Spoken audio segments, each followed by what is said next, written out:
નમસ્કાર વિદ્યાર્થી મિત્રો, ગયા લેક્ચરમાં આપણે સમય સંખ્યાઓ અને અસમય સંખ્યાઓ એના વચ્ચેનો ભેદ જોઈ ગયા તથા √3, √5, √2 તો એ અસમય સંખ્યા છે એની સાબિતી આપણે જોઈ ગયા। એ ઉપરાંત સમય અને અસમય સંખ્યાના સરવાળા કે તફાવત તથા શૂન્યેતર સમય સંખ્યા અને અસમય સંખ્યાઓનો ગુણોત્તર એટલે કે ગુણાકાર અને ભાગફળ એ અસમય સંખ્યા છે, એનો અર્થ આપણે જોઈ ગયા। હવે તે આગળ વધીએ। સ્વાધ્યાય 1.3 એક્ઝામ્પલ નંબર 1, સાબિત કરો કે √5 અસમય સંખ્યા છે। તો આપણે જોઈ ગયા અનિષ્ટાપતિની રીતે આપણે સાબિતી આપીશું। ધારો કે √5 સમય સંખ્યા, જો √5 સમય સંખ્યા હોય તો આપણે કહી શકીએ કે બે ભિન્ન પૂર્ણાંક સંખ્યાઓ p અને q મળી કે જેથી તો આપણે કહી શકીએ કે તેથી √5 p/q થાય, જ્યાં તો pq બિલોંગ્સ ટુ z એટલે કે pq એ પૂર્ણાંક સંખ્યાઓ છે અને q is not equal to 0। એને આપણે આ પ્રમાણે પણ લખી શકીએ p અને q એ ધન પૂર્ણાંક સંખ્યાઓ છે અને q 0 નથી, p 0 હોઈ શકે।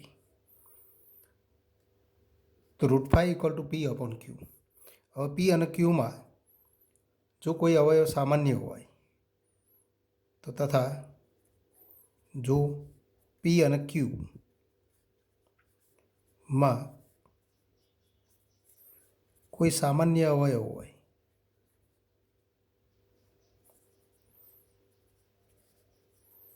હોય તો તે દૂર કરી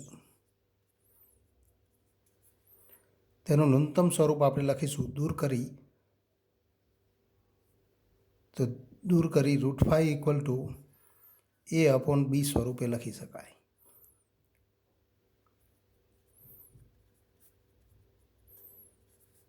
દર્શાવી શકાય, જ્યાં a અને bમાં સામાન્ય અવયવ 1 છે, એટલે કે ગુરુત્તમ સામાન્ય અવયવ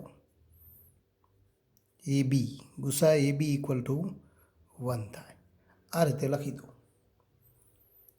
અને માટે આપણે કહી શકીએ કે a √5 × b થાય। એના આપણે સૂત્રનો કરતા બનાવીએ તો b વડે ગુણાય તો b × √5, માટે એનો વર્ગ તો 5 × b², બંને બાજુ વર્ગ કરતા, માટે તો આપણે કહી શકીએ a²નો એક અવયવ 5 છે અને 5 એ અવિભાજ્ય સંખ્યા, તો તથા 5 અવિભાજ્ય સંખ્યા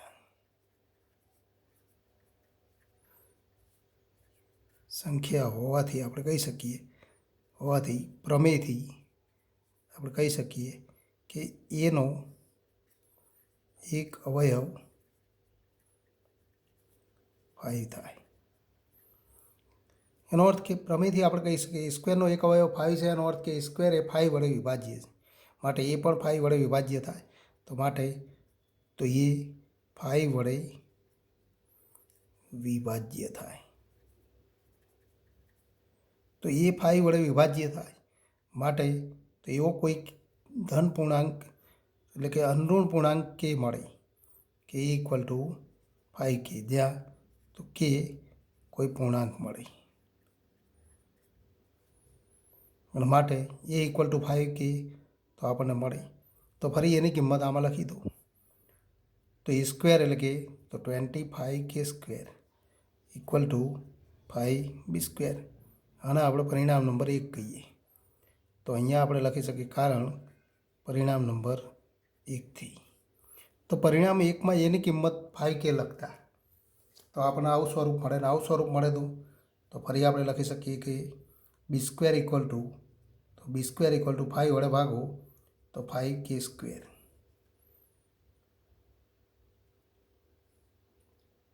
તો આવું સ્વરૂપ મળે। પણ b² = 5k², કે પૂર્ણાંક છે માટે k² પણ પૂર્ણાંક થાય।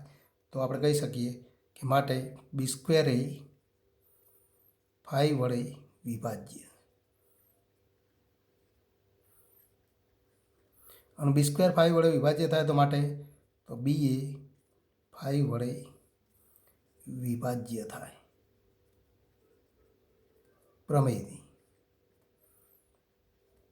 કારણ કે 5 એ અવિભાજ્ય સંખ્યા છે, અને b² એ 5 વડે વિભાજ્ય હોય તો b પણ 5 વડે વિભાજ્ય થાય। તો અહીંયા આપણે કહી શકીએ કે a 5 વડે વિભાજ્ય છે અને b પણ 5 વડે વિભાજ્ય છે, તો એક પરિણામ આપણને આ મળે, a 5 વડે વિભાજ્ય થાય અને b પણ 5 વડે વિભાજ્ય થાય।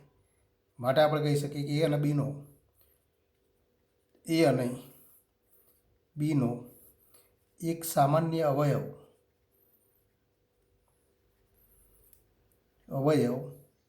5 મળે।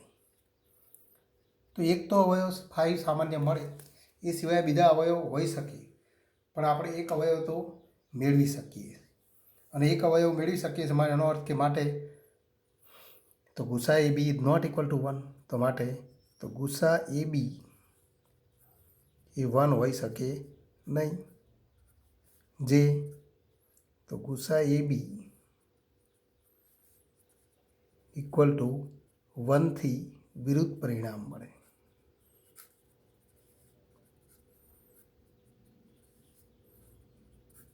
કારણ કે આપણે ગુસા AB = 1 આપણે ધારેલું કે a અને bમાં એક પણ અવયવ સામાન્ય નથી।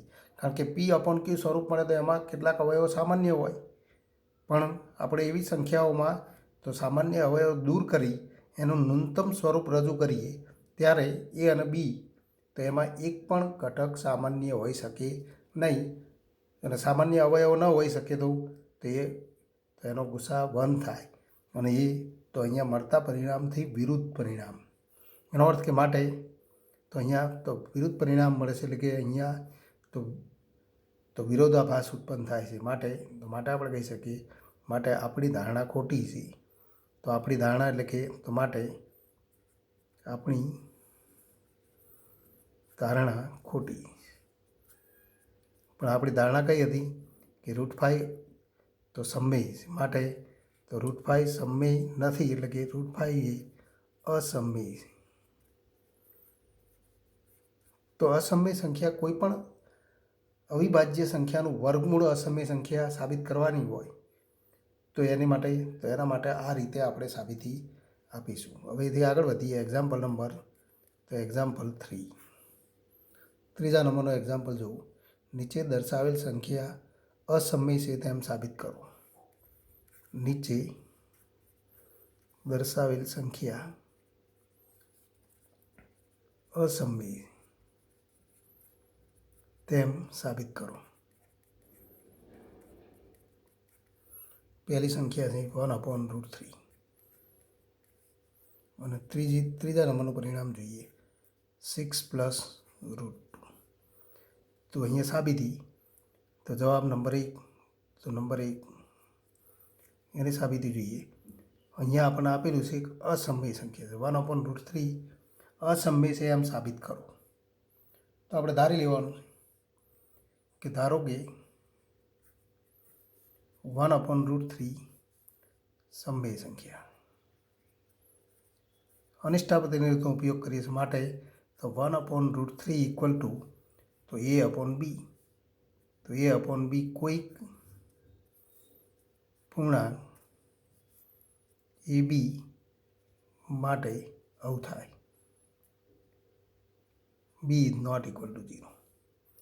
તો કોઈક એવા પૂર્ણાંક મળે a અને b, કારણ કે સમમેય સંખ્યા હોય તો એને a/b સ્વરૂપે દર્શાવી શકાય જ્યાં b ≠ 0, અને માટે આપણે કહી શકીએ કે આવું નિરૂપણ મળે તો ફરી આપણે આમાંથી તો સાદું રૂપ આપીએ, √3 આ બાજુ લઈએ અને b અને એને આ બાજુ લઈએ તો b/a = √3 આ બાજુ જાય, b ને આ બાજુ લઈએ તો ગુણાકારમાં આવે, a ભાગાકારમાં જાય, તો b/a = √3 મળે, તો √3 મળે। પરંતુ બી અને એ પૂર્ણાંક સંખ્યાઓ છે માટે તો બી અને તો એ પૂર્ણાંક સંખ્યાઓ હોવાથી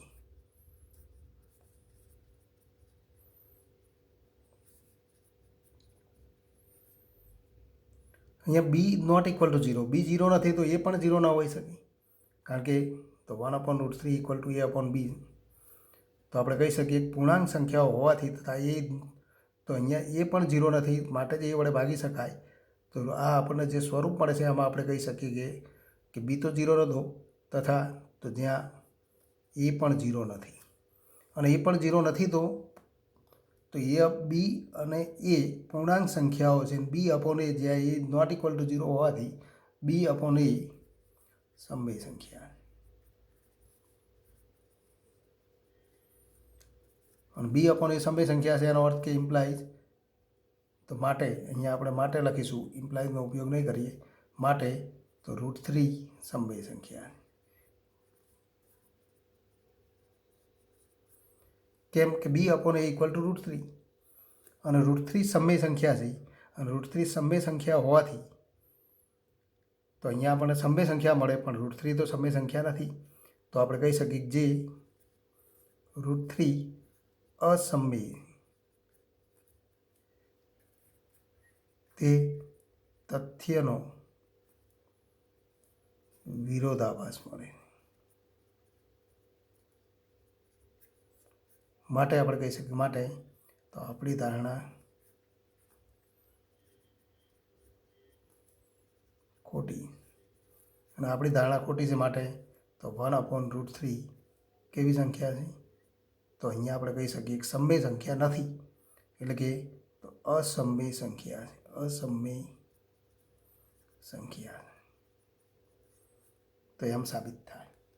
આ જ રીતે નંબર 2, નંબર 3 તો ફરી 6 + √2, ધારો કે સમય સંખ્યા માટે આપણે કહી શકીએ માટે તો 6 + √3 ઇક્વલ ટુ a/b, જ્યાં તો એ અને બી પૂર્ણાંક સંખ્યાઓ છે, એટલે કે A B belongs to Z, B is not equal to 0, અને માટે ફરી આપણે તો સાદું રૂપ આપીએ, √3 ને સૂત્ર કરતા બનાવો તો √3 ઇક્વલ ટુ a/b -6 અને ઇક્વલ ટુ બી લસા લઈએ તો આપણને સ્વરૂપ મળે a - 6b. પણ એ બી બિલોંગ્સ ટુ તો પરંતુ આપણે લખી શકીએ પરંતુ એ બી બિલોંગ્સ તો એ બી સમય સંખ્યા હોવાથી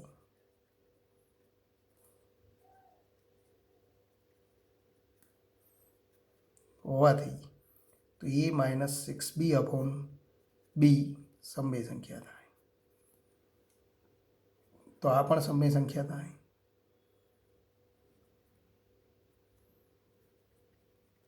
અને આ સમય સંખ્યા થાય તો તેથી આપણે કહી શકીએ તેથી √3 સમય,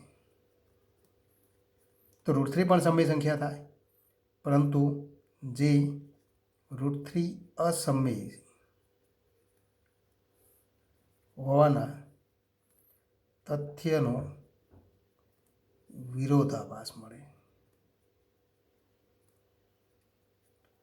અને માટે આપણે કહી શકીએ આપણી ધારણા તો તેથી આપણી ધારણા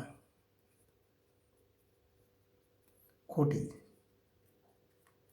અને આપણી ધારણા ખોટી છે એનો અર્થ કે માટે તો 6 + √3 તો એ સમય સંખ્યા છે એમ ધારેલું તો એ અસમય સંખ્યા એમ સાબિત થાય.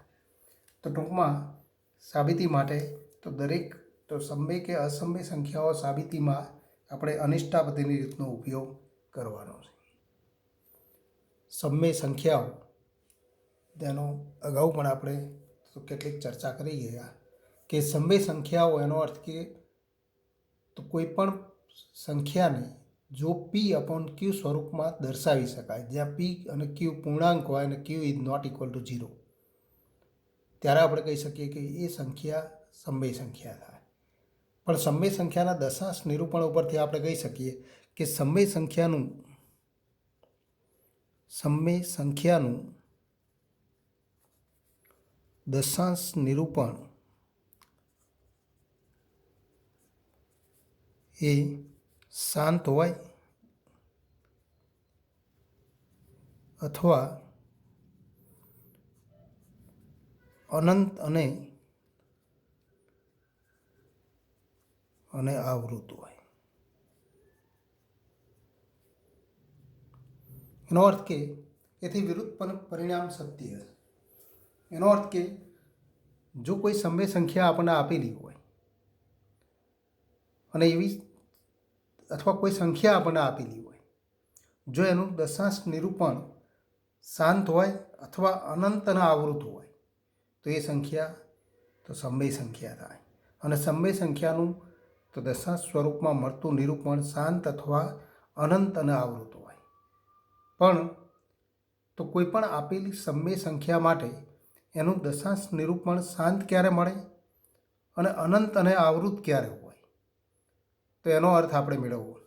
અને એ અર્થ મેળવવા માટે તો કેટલાક ઉદાહરણો જોઈએ.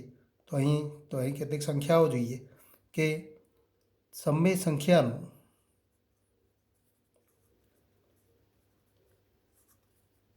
દશાંશ નિરૂપણ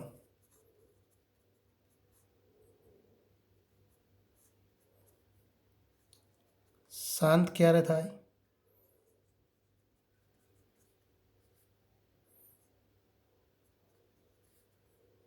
અને અનંત અને આવૃત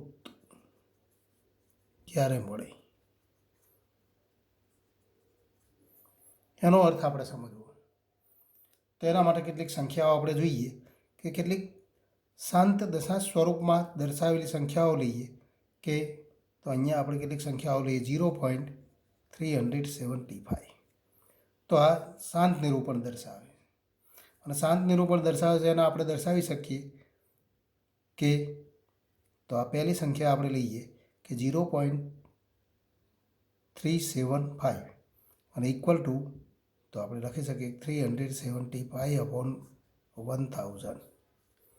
એના આપણે તો જો આવા સ્વરૂપમાં દર્શાવીએ તો 375/10 ક્યુબ 10 ઘન આ સ્વરૂપે દર્શાવી શકાય. એ જ રીતે બીજી સંખ્યા લઈએ 0.104 અને ઇક્વલ ટુ તો ફરી આપણે લખી શકીએ કે 104/1000 અને ઇક્વલ ટુ તો 104/10 ક્યુબ આ સ્વરૂપે લખી શકીએ. નંબર 3 કોઈ પણ સંખ્યા લઈએ 0.72 તો 0.72 અને ઇક્વલ ટુ 72/100 અને ઇક્વલ ટુ તો 72/10 વર્ગ. આ જ રીતે બીજી કોઈ સંખ્યા લઈએ કે 2.57 અને ઇક્વલ ટુ 257/100 અને ઇક્વલ ટુ તો 257/10 વર્ગ. આ પ્રમાણે આપણે દર્શાવી શકીએ. પણ હજુ આપણે એનું સરળ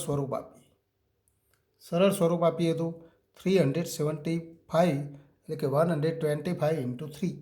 તો આને આપણે આ પ્રમાણે લખી શકીએ 125 × 3. પણ 125 એ 5નો ઘન છે. તો 5નો ઘન × 3/10 ઘન. 10નો ઘન એટલે કે 5 × 2નો ઘન. તો 5નો ઘન × 2નો ઘન. 5નો ઘન કેન્સલ થાય તો આપણે લખી શકીએ ઇક્વલ ટુ તો 3/5નો ઘન કેન્સલ કરીએ તો 2નો ઘન. તો આ સંખ્યાને આપણે આ સ્વરૂપે દર્શાવી શકીએ. એ જ રીતે આને આપણે દર્શાવીએ તો આને દર્શાવવા માટે તો 104 તો 104ને આપણે તો 13 × 8 ઇક્વલ ટુ 104. તો આપણે લખી શકીએ 13 × 8 એટલે કે 2નો ઘન અપોન 10નો ક્યુબ તો 5નો ક્યુબ × 2નો ક્યુબ. 2 ક્યુબ કેન્સલ કરીએ તો 13/5 ક્યુબ. આ જ રીતે આ સંખ્યાને દર્શાવીએ 72/10 વર્ગ. પણ 72/10 વર્ગ તો 9 × 8, તો 9 એટલે કે 3 વર્ગ ઇન્ટુ, તો 3 વર્ગ એટલે કે 9, અને 8 એટલે કે 2 ઘન અપોન 10 વર્ગ, તો 5 વર્ગ ઇન્ટુ, તો 2 વર્ગ, અને ઇક્વલ ટુ, તો આપણે આને દર્શાવી શકીએ 3 વર્ગ ઇન્ટુ 2 વર્ગ કેન્સલ કરો તો 2/5 વર્ગ. તો આવા સ્વરૂપે દર્શાવી શકાય. હજુ આનું સરળ સ્વરૂપ આપીએ તો આના માટે 257/10 વર્ગ. તો અહીંયા આપણે દર્શાવી શકીએ 257/10 વર્ગ એટલે 2 વર્ગ ઇન્ટુ 5 વર્ગ. 257, તો 2, 3, 5, 7, 9, 11, 13 કે એવી કોઈ સંખ્યા વડે વિભાજ્ય નથી કે અવિભાજ્ય સંખ્યા, અને માટે આપણે આવા સ્વરૂપમાં એને દર્શાવી શકીએ. આવા જુદા જુદા સ્વરૂપમાં દર્શાવી શકાય. તો આ બધા મળતા સ્વરૂપમાં સંખ્યાનું નિરૂપણ કેવું મળે છે? શાંત નિરૂપણ મળે છે. અને શાંત નિરૂપણમાં આપણે જોઈ શકીએ છીએ કે જો આપેલી દશાંશ સ્વરૂપમાં દર્શાવેલી સમય સંખ્યાને P/Qમાં રૂપાંતરિત કરવામાં આવે અને P અને Qના અવિભાજ્ય અવયવીકરણમાં તો એનું નિરૂપણ કરવામાં આવે, તો Qના અવિભાજ્ય અવયવીકરણમાં એટલે કે છેદના પદમાં મળતા અવયવો આપણે જોઈ શકીએ છીએ કે 2ની કોઈ ઘાત હોય અથવા 5ની કોઈ ઘાત હોય, અને તો 2 અને 5 બંનેની પણ ઘાત હોય, એટલે કે 2ની ઘાત અને 5ની ઘાતનો ગુણાકાર હોય, એવા સ્વરૂપમાં મળે. માટે આપણે કહી શકીએ કે જો આપેલ સમય સંખ્યાનું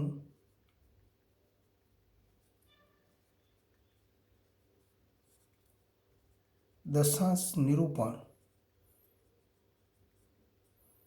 શાંત હોય તો તે સંખ્યાને જો P/Q સ્વરૂપમાં દર્શાવવામાં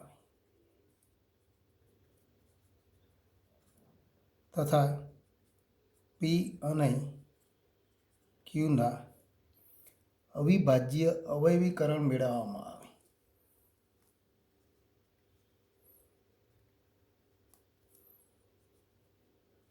અવયવીકરણ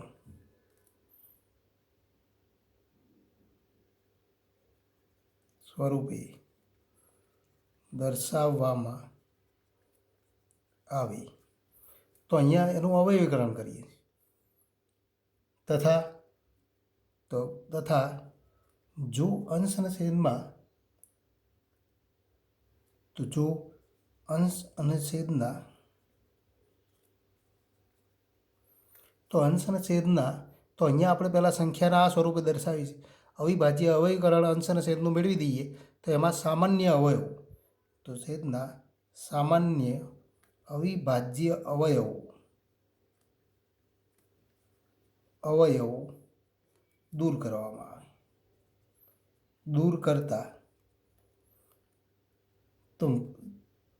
દૂર કરતા મળતા છેદના અવિભાજ્ય અવયવીકરણમાં, તો અવિભાજ્ય અવયવીકરણમાં 2n × 5m સ્વરૂપ જ મળે. તો આવું સ્વરૂપ મળે એમ આપણે કહી શકીએ, જ્યાં n અને m, તો n અને m એ અનઋણ પૂર્ણાંક હોય. અહીંયા આપણે કહી શકીએ કે 5નો વર્ગ છે, પણ 2ની કઈ ઘાત છે? તો 2ની 0 ઘાત ગણી શકાય. અહીંયા 5નો ઘન 2ની 0 ઘાત, અહીંયા 2ની 3 ઘાત 5ની 0 ઘાત. એનો અર્થ કે એ 2ની n ઘાત અને 5ની m ઘાત લઈએ તો n અને mની કિંમત તો અનઋણ પૂર્ણાંક હોય, ઋણ ન હોય, પણ એ 0 અથવા 0થી મોટી હોઈ શકે, પણ એ ઋણ ન હોઈ શકે. તથા આપણે કહી શકીએ કે n અને m બંને એકસાથે 0 નથી. જો બંને 0 હોય તો આપણે કહી શકીએ કે n અને m અનઋણ પૂર્ણાંક હોય એવા p/q સ્વરૂપમાં આપણને આ નિરૂપણ મળે. બંને 0 તો અહીંયા ન મળે, કારણ કે જો બંને 0 મળે તો આપેલ સંખ્યા એ પોતે પૂર્ણાંક જ હોય. n અને m 0 ક્યારે થાય? તો કોઈ સંખ્યા આપણે અહીંયા દર્શાવીએ, અહીંયા તો 4 ઉદાહરણ આપણે લીધા છે. 5મું ઉદાહરણ લઈએ કે 5મું ઉદાહરણ તો આપણે સંખ્યા 5 લઈએ. તો 5ને આપણે તો 5 × 2 10, તો અહીંયા આપણે તો છેદમાં આપણે 10 કે એવા ઘટક દર્શાવવા માટે એને તો આ પ્રમાણે લખી શકીએ 5/1 એટલે કે તો 5/2ની 0 ઘાત ઇન્ટુ 5ની 0 ઘાત, આવું સ્વરૂપ મળે.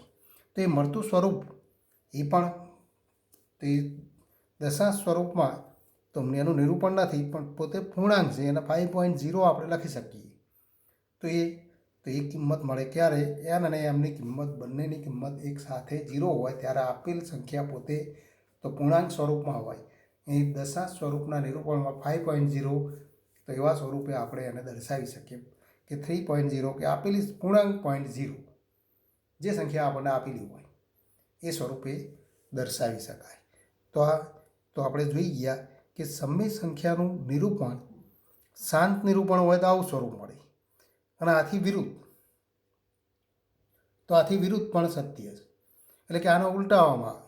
આપણને આપેલું હોય કે કોઈ પણ સંખ્યા આપણને આપેલી હોય કે ઉદાહરણ તરીકે, તો ફરી આથી વિરુદ્ધ પરિણામ જોઈએ. તેથી વિરુદ્ધ પરિણામ આપણે જોઈએ. વિરુદ્ધ એનો અર્થ કે કોઈ પણ સંખ્યા માટે જો તો એના છેદમાં 2n × 5m સ્વરૂપનું નિરૂપણ હોય. એટલે કે કોઈ સંખ્યાને આપણે આવા સ્વરૂપે દર્શાવીએ. ધારો કે અહીંયા આપણે તો જુદી જુદી સંખ્યાઓ આપેલી છે. 3/8 એટલે કે 3/2નો ક્યુબ. હવે તો એને 5 ક્યુબ વડે ગુણી દો. 5 ક્યુબ વડે ગુણી દઈએ તો 3 × 5 ક્યુબ અપોન તો 10નો ક્યુબ. 5 ક્યુબ એટલે કે 125 × 3. તો આ 3/8 સ્વરૂપ હતું, એનું વિરુદ્ધ સ્વરૂપ આપણે લખીએ. તો ફરી આપણને આ બંનેનો ગુણાકાર મળે એટલે કે તો 125 × 3 એટલે કે 375/1000 અને ઇક્વલ ટુ 0.375. એનો અર્થ કે આ ગણતરી ઉલટાવવામાં આવે. 13/5 ક્યુબ તો એમાંથી આ નિરૂપણ મળે. તો એ જ રીતે આના માટે તો આવું નિરૂપણ મળે, અને આના માટે આવું નિરૂપણ મળે. એનો અર્થ કે દરેક સંખ્યાના આ સ્વરૂપે ઉલટાવવામાં આવે તો આવું નિરૂપણ મળે. અહીંયા 13 તો એ જ રીતે નંબર 2 જોઈએ કે 13/5 ક્યુબ અને ઇક્વલ ટુ તો 13 તો ફરી આપણે કહી શકીએ અહીંયા 5 ક્યુબ છે તો 2 ક્યુબ વડે ગુણી દો. 2 ક્યુબ વડે ગુણી દઈએ તો 10નો ક્યુબ થઈ જાય. એટલે કે જ્યારે પણ કોઈ સંખ્યાને આપણે દશાંશ સ્વરૂપમાં દર્શાવવું હોય તો છેદમાં 10ની ઘાત મેળવવી પડે. 10ની ઘાત મેળવવા માટે તો 5 ક્યુબ છેદમાં હોય તો 2 ક્યુબ વડે ગુણી દો. 2 ક્યુબ એટલે કે 8 તો 13 × 8 અપોન તો 5 × 2 10નો ક્યુબ એટલે કે તો 104/1000 અને ઇક્વલ ટુ 0.104. તો આપણને આ સ્વરૂપ મળે. એનો અર્થ કે કોઈ સંખ્યા માટે જો તો આપેલી સમય સંખ્યા કયા સ્વરૂપમાં હોય કે જે તેના છેદના અવયવીકરણમાં 2ની n ઘાત ઇન્ટુ 5ની m ઘાત, પણ n અને mની કિંમત એ બંને એકસાથે 0 ન હોય. એટલે કે m = n = 0 હોય તો આપેલી સંખ્યા પૂર્ણાંક થાય.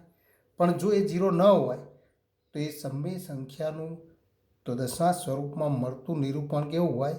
શાંત જ હોય. અને માટે આપણે કહી શકીએ તો ફરી આના ઉપરથી આપણે પ્રમેય લખી શકીએ. તો પ્રમેય કે જો x = p/q, તો અહીંયા આપણે જોઈએ કે x = p/q, તો આ સંખ્યામાં ક્યુના અવિભાજ્ય અવયવીકરણમાં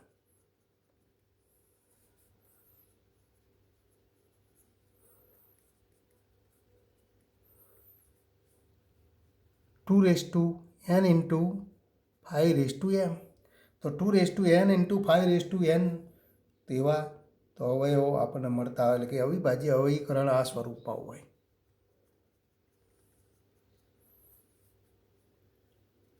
અને એન અને એમ એ અનૂણ પૂર્ણાંકો હોય. એન એમ અનૂણ પૂર્ણાંકો હોય. તો આપણે કહી શકીએ તો એક્સનું દશાંશ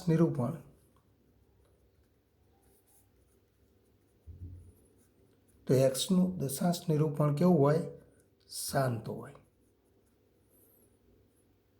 જો m equal to n equal to 0 તો q ઇક્વલ ટુ 1 અને q ઇક્વલ ટુ 1 તો x ઇક્વલ ટુ p એટલે કે x પોતે પૂર્ણાંક હોય. તો x પોતે પૂર્ણાંક થાય તો આ એક અગત્યનું તો પરિણામ મળે.